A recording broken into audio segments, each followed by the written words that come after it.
every intermediate lifter hits the wall, the dreaded intermediate plateau. When you're a beginner, plus ones feel like magic.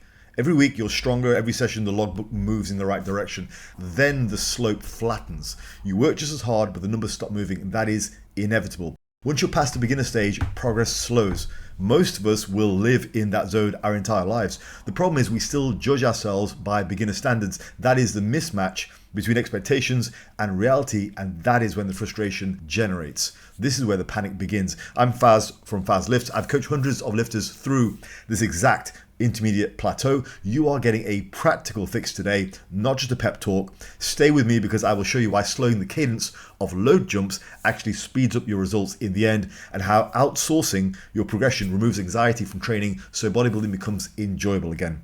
Without further ado, I'm going to give you the problem in clear and plain English. Beginners can ride double progression. Add reps, add load, the ceiling is wide open. But then, as soon as you're past those easy beginner gains, the intermediates stall when they define success only by numbers in the logbook. I see it constantly. On a cut, the bench press progress slows down, the lifter just spirals mentally. In a surplus, weekly reps do not climb and they assume failure. That happens because over-focusing on progressive overload binds you to the other levers that build muscle: total workload, execution, form, stability, fatigue management. And you know, our culture makes it worse. One extreme is the red-blooded number chasers who only care about the plus ones. The other extreme is the technique cyborgs who sacrifice any meaningful load to be microscopic about the execution. Eugene Teo talked about this a couple of years back, about how he went too far down the road and that cost him roughly a year. Hyper-focusing on one variable means you lose the balance that bodybuilding needs. That is why people call bodybuilding an art as well as a science. You have to pull multiple levers together.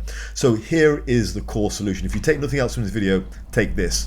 My solution is to outsource your progress. By doing so, you remove the emotional aspect. Add weight once every 3 to 5 weeks. Default to once per calendar month. That is a rule that I'm having a lot of success with my clients. You remove the emotion, first of all. There is no mid-set bargaining. You're not there in the moment thinking, should I add weight, should I not? You're not influenced by your emotion. You stop asking, am I ready? And you outsource the decision to a rule. It becomes systematic. The benefits are no more should I or should I not regrets. You stop ruining your sessions by jumping too early. Decision fatigue disappears. Willpower drain disappears. If you go too slow, well, that's fine, because all you're doing then is banking extra reps. You're getting better form, better pumps. If you go too fast, you stress test the execution and learn instantly if it holds. Either way, you're making good progress.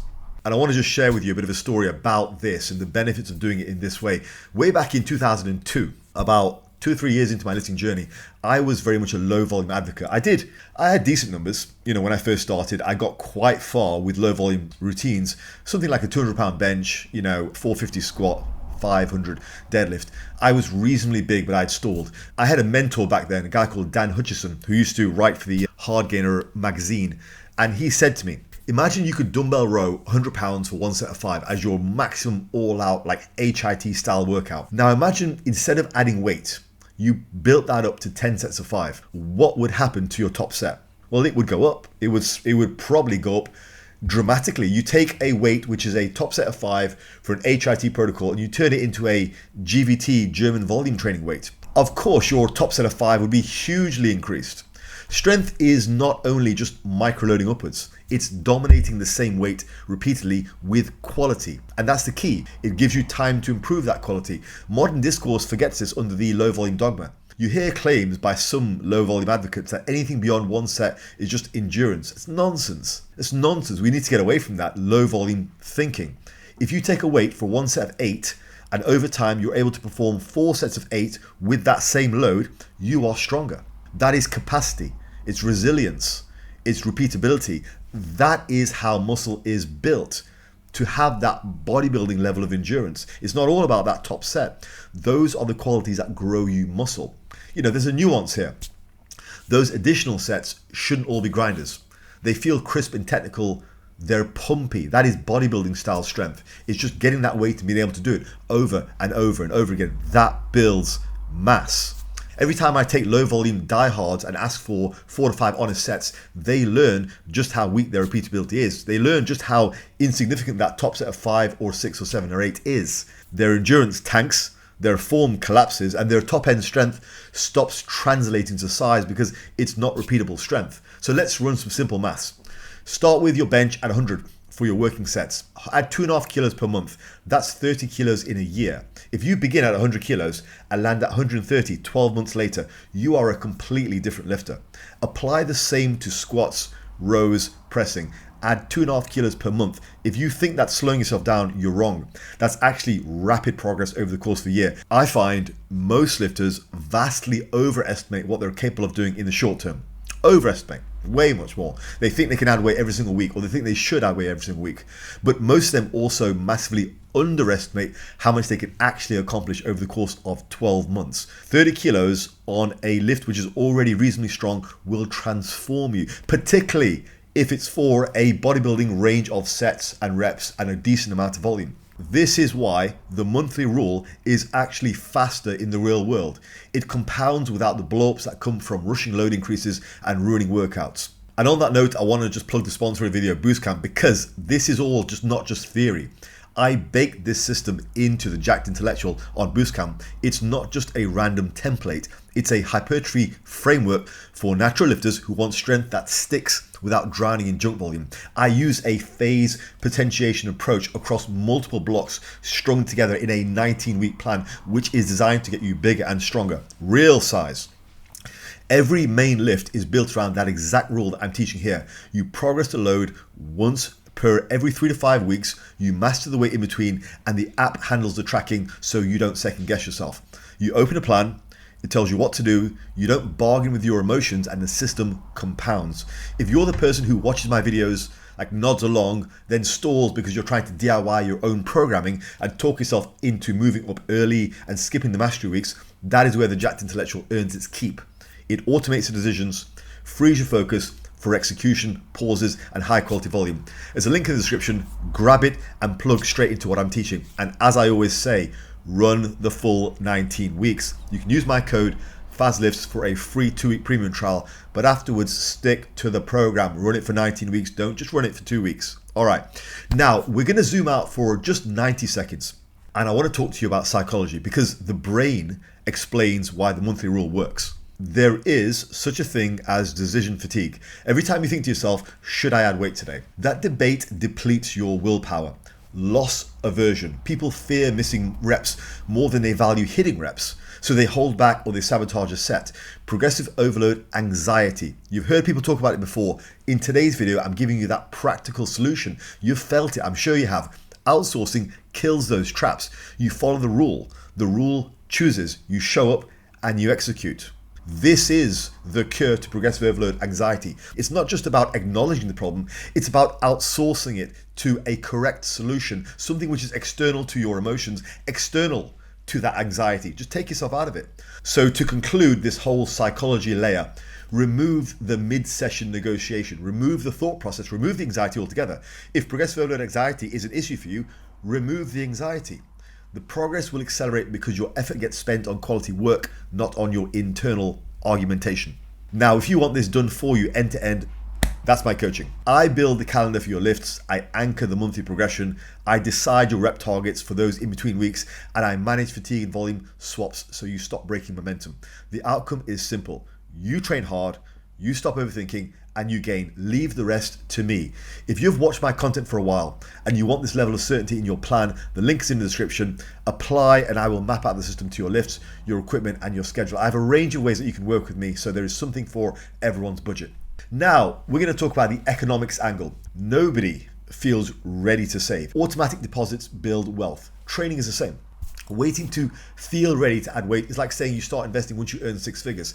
It is backward. You start now and let compounding do the heavy lifting. I mean, a client once told me he didn't want to slow down with monthly jumps, like slow down. We did the math together. 2.5 kilos every month equals 30 kilos per year. He stopped arguing. As soon as I laid that out, he followed the rule and his bench press finally climbed without rec sessions. That is the pattern. The math beats the emotion. The monthly rule is practical compounding applied to strength. It turns those spikes into a nice, smooth, predictable staircase. So just to talk about coaching science here for a second, bodybuilding progress is not just about load. That is a powerlifting mindset.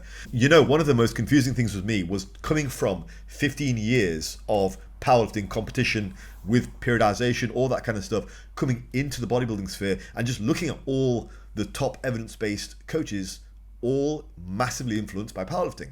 I just thought that was so strange, and all rejecting traditional bodybuilding law and calling it dogma and bro science.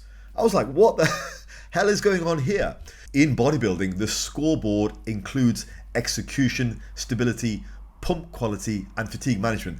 Outsourcing the load jump lets you finally see those markers and reward them. It also keeps lifters engaged. You know, if you know you will not increase the load this month, the pressure evaporates. That anxiety we were talking about, it evaporates.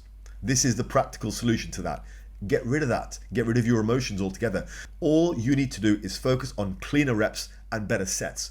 Training becomes enjoyable. That is why ex-powerlifters who swapped hypertrophy systems often stop getting injured and start growing. The lever changes from test days to quality blocks. So by controlling the rate of load change, you control fatigue, you maintain joint health, and you keep the quality high, which is the thing that actually drives muscle gain. Now it's time to just approach this from the neuroscience angle. Like, skills are not built by cramming. Okay, they're built by spaced exposures. I mean, I know this as an ex-school teacher. There is no one who's going to get better results from cramming in all their revision the day before the exam. You get better by doing it right the way across a good few months. Yes, there is value in accelerating that before the day and burning up on your last minute revision just before the exam, sure. But overall, you're going to get a better result by spacing it out over a few months. Monthly progression is spaced repetition for lifting. You ingrain the motor pattern under stable load and then test a slightly heavier pattern after 4 or 5 weeks of practice. That creates durable, repeatable strength, not fragile one-offs. Everyone has hit a 1-week PR that they never repeat. That's not progress. That is luck and adrenaline and just the right set of circumstances for you. Bodybuilding requires repeatability because muscles respond to quality work done often. So to conclude this little section on motor learning, stable practice plus periodic load bumps make strength sticky and muscles respond to the consistency. And I want to just speak a bit about culture now. Culturally, bodybuilding still treats load as validation. You know, the stronger you are, the better you've done. If you've got your plus ones, well done. Just go for plus ones. The opposing camp worships form. You know who I'm talking about here. The technique cyborgs. Both are partial truths. Outsourcing lets you sidestep the culture war and stay in that productive middle. One of the worst things that any bodybuilding endeavor does is it just takes things to the extreme. On the one hand, you've got guys who only chase the plus ones, only chase load, just rip the weight off the floor just to get that extra rep up. And those guys are absolutely no different in principle to the technique cyborgs. It's just two sides of the same coin. Outsourcing lets you sidestep the culture war and stay in that productive zone. Add 2.5 kilos a month and you'll add roughly 30 kilos a year. Do that for 3 years and you're up around 90 kilos on the main patterns. New numbers, new physique. Now, I'm not saying that's going to work out exactly right, but I mean, the potential's there. My point is this: 2.5 kilos per month is not slow progression. Follow the system that compounds. Follow my system. And I want to just give you a bit of a business analogy here. I don't evaluate my business weekly, okay? I'm a coach, I do it full time. I review my business and how I'm doing quarterly. Weekly noise would make me react emotionally and break my working systems. Training is no different. Evaluate monthly, adjust quarterly. That is where rational decisions happen. Practical framework with rails will always beat emotionality. Add weight once per month on the big lifts. Bench, squat variations, rows, pressing. 2.5 kilos or 5 pounds is a very, very smart default. Small isolation moves like laterals will progress slower. Think once every 2 or 3 months for that, maybe more. Or just by rep quality milestones rather than load. In between those load jumps, you have 4 to 5 sessions to really master the weight, fill out the target reps, keep the rep range honest. If the plan says 4 sets of 8, fill out 4 sets of 8 before you move up the load. Add pauses for control, refine your position, refine your cadence, improve the pump. Don't go chasing 20 reps if it says 4 sets of 8 and pretend that it's the same system. It's not. You're just replacing reps for load. Use your head, use your brain. We're talking about improving the quality here. Don't just break the system because you want to try and get more infinite amount of reps. Track more than the load. Yeah, this takes a bit of effort. Yes, this takes a bit of thought. Yes, somebody in the comments will say, don't overcomplicate it, Faz. I guarantee we can all point and laugh at that person right now. Track execution, set quality, and pumps. These are the real growth markers. This removes the emotional roller coaster and lets results compound. And on that note, if you want a full operating manual for this approach, get the Barbarian. It's my hypertrophy playbook for natural lifters. It explains how to set rep ranges for compounds versus isolations, how to periodize your monthly load bumps across blocks, how to manage your fatigue so you can stay aggressive without breaking, and how to choose movements that let you express repeatable strength.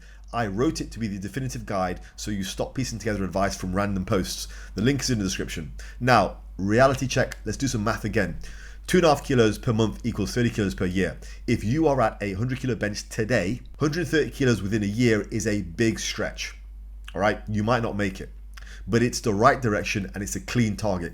Even if you land at 115 to 120, you've moved meaningfully. So let's say you add that 2.5 kilo load, and rather than taking 1 month to fill out your sets and reps, it takes you 2. That's still okay. That's still fine. The rule is the part that works. The exact rate is going to oscillate based on who you are and where you are. 3 to 5 weeks is the practical window. If life is hectic, 6 weeks still obeys the rule. The key is outsourcing. Don't get hung up on the numbers. The moment you return the decision to your emotions, you break the system. Everyone's done this. You bump the load early, you lose too many reps on set 1, you spend the rest of the workout chasing your tail, the stimulus falls off, then the next week is worse because you didn't actually accumulate the quality work the previous week. That is how regression happens. It's that frustration that people have whenever things get just about where they're going well. They add weight too quickly, it breaks the system, it breaks the progress, they backslide and they think, right, that's my plateau. I can just never get past X amount. The monthly rule prevents that outcome by forcing a mastery window before the next jump. Again, it's all about outsourcing. Master the weight is only real if you stop self-timing. People love the phrase master the weight. You know, they love that. They love the phrase master the weight. They love the phrase progression anxiety. Then they ignore it in the gym because there's no practical standard and they go up when they want to. The monthly anchor is the difference between intention and execution. It is not perfect. Sometimes 3 weeks is right. Sometimes 5. I'm not telling you guys it's perfect. I'm telling you guys the important thing is to outsource. I've openly admitted with some clients we're progressing every 2 months. It varies, but the point is outsource the progression. Beginners think in linear terms, and they can, because generally speaking, their progress will go relatively smoothly. Did the number go up today? Great. That's fine when you're new. Build your habits, show up, do the work. Intermediates and advanced lifters must think in systems. What is my trend line over months? How is my execution improving? If you added 10 kilos onto your bench, but your execution has turned to crap, that's not progress, and it will break the system sooner rather than later. Ask yourself these questions. Is my physique improving measurably across the year, or am I just displaying extra strength because I'm cheating on lifts or I'm working with 1 rep maxes? Wisdom is restraint. Growth compounds when you respect the cadence for bodybuilding. So, just to summarize this, add weight once a month on the big lifts. Spend the weeks in between making the same weight look and feel better. Don't be silly with rep creep, okay? I'm not suggesting go up to 20 reps. If it's 4 sets of 8 to 12, fill out your 4 sets of 8 to 12. Add the pauses, and once that's done, just sit on it. Keep the positions tight, improve the cadence, track your execution and your pumps alongside the number. It's okay for it to feel easy the last week of the month. This removes your anxiety because it removes your emotions. It keeps you consistent and it makes your gains stick. If you want me to build this exact system around your body, your lifts, your recovery, apply for coaching. I will handle it. You just think like an athlete and let me take that out of your hands. Your next step is this video on hypertrophy rep ranges. It plugs directly into today's system so you know exactly how to distribute the reps and sets while you outsource your load jumps. Click on that video and I'll see you over there.